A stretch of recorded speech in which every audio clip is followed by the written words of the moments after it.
What is up, guys? Welcome back to another episode here on Futbol Asada. I'm your host, Andre, with my co-host, Chris. What up, boys and girls? As you guys can see from the title, today we're going to be talking about 19-year-old midfielder Elias Montiel, because it's time to actually say that he's probably Mexico's best up-and-coming prospect. The tournament he just had in the Intercontinental Cup, and overall the last few seasons he's had at Pachuca, it's time to actually be serious about this guy. But before we get started, make sure to subscribe, hit the like button, hit the post notifications to know every time we post, and join our Discord link and follow our socials. We'd highly appreciate it so you guys can keep up with all of our content. But now, instantly, what do you think of Elias Montiel? I don't just see him as one of Mexico's best midfield prospects. I think he's one of Mexico's best midfielders in general right now. I mean, what other midfielder is going to get the bronze ball at the FIFA Intercontinental Cup? Like, he was Pachuca's best player in this tournament, like at 19 years old.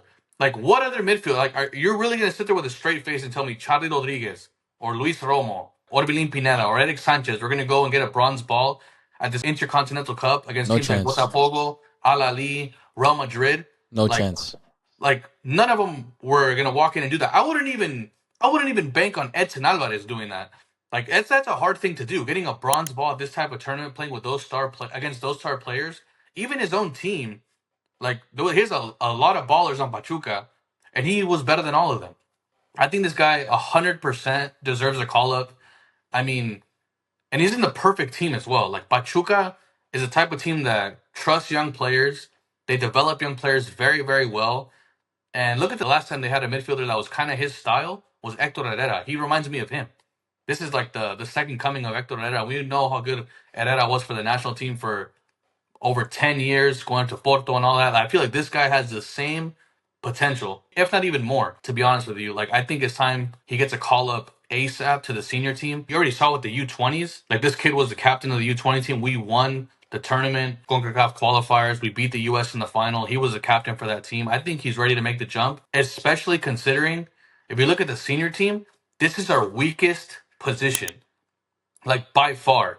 Like, nobody has been able to solidify that midfield spot next to Edson Alvarez and Luis Chavez. Even Luis Chavez has kind of fell off a bit. Yup. But, like, nobody on the right. Not Charlie, not Romo when he's played there sometimes, not Orbelin. Eric Sanchez, not Orbelin Pineda.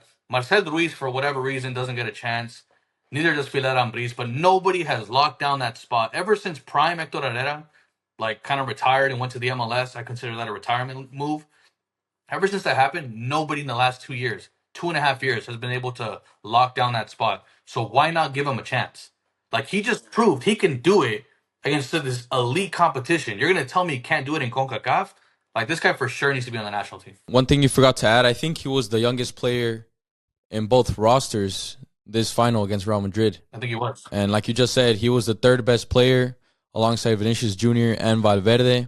I mean, we've just been calling for this guy to be called up for, I'd say, the last two windows. And it's kind of annoying. I don't mean to put another youngster, Nobed Vargas, down, but this guy's miles better than him. And the fact that he was able to get called up and not Elias Montiel, who's in Liga MX, not the MLS, I think was kind of a slap to the face. But now it's really good to see that in the world stage, honestly, against Real Madrid, he was able to have a pretty good game. And then obviously against Botafogo and Al Ahly, he really stood out.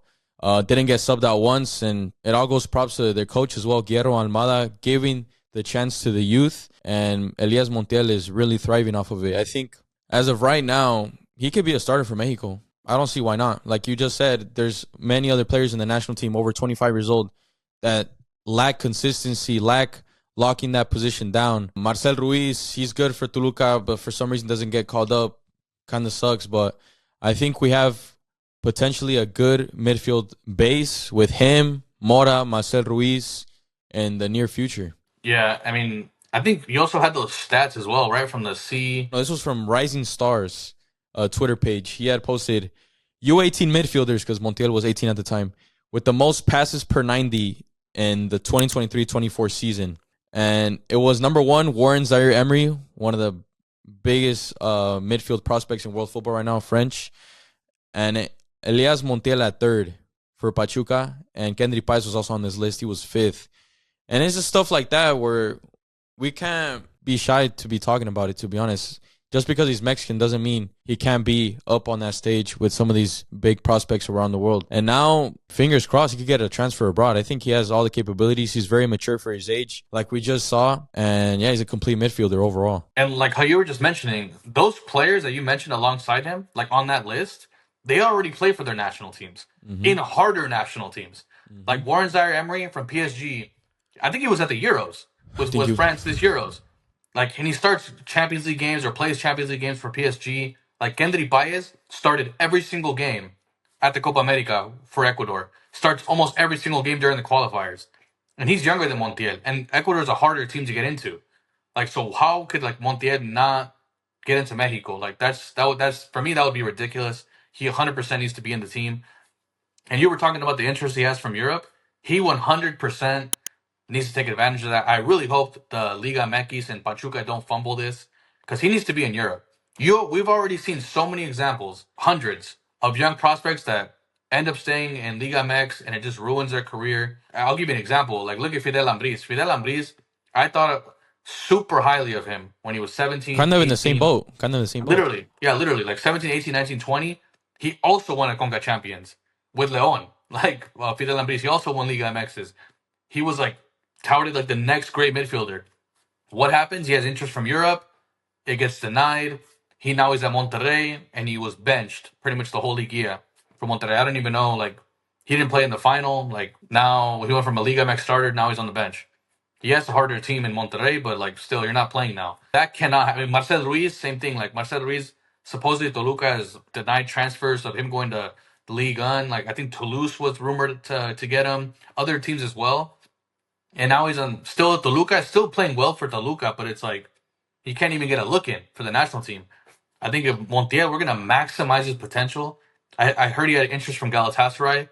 That, like, I don't know what needs to happen, but that needs to happen, or some similar move like that to one of those leagues to maximize his potential. Because I think this is potentially a generational player for Mexico, like a guy that if you maximize his potential, this guy could be the midfielder for the next 10, 15 years.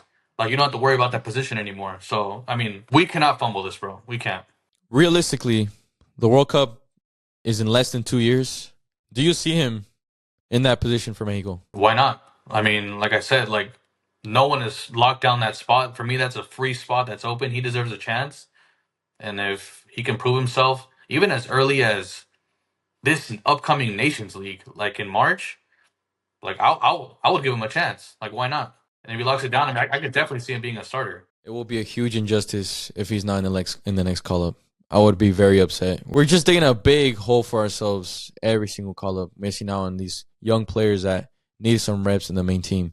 But in all honesty, though, to wrap up the video, as good as he is, I still believe Gilberto Mora for Cholos is a bigger prospect. No bias with Cholos. That's just how I see it. You might be right. I'm not gonna lie. You might be right because Cholos is a team that is not known for producing youngsters. So the fact that there's a 16-year-old that's 3 years younger than Montiel, like, playing for them is a huge, and playing well too, is a huge deal. It's a good debate to have though, because I mean, a 19-year-old and a 16-year-old, these two could be the future. They could be the starters in 2030. You never know. So fingers crossed, everything goes to plan with his career.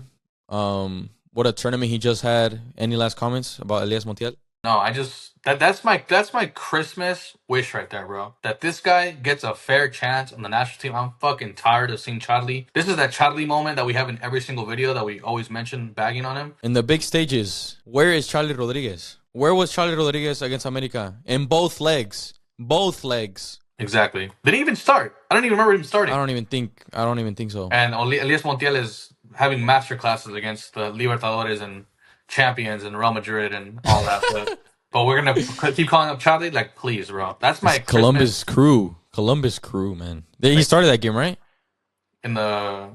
Against Columbus Crew in the CONCACAF final? I'm pretty sure he did. But yeah, man. Miles clear already. I don't want to hear from any Cruz Azul fans. And yeah, I think that was it for today's episode. If you guys enjoyed, like I said in the beginning, drop a like. We highly appreciate it.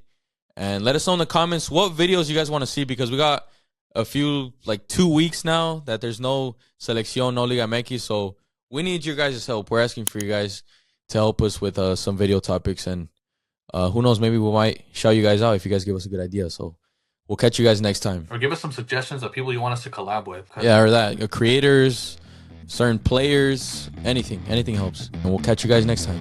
Peace. All right. Peace.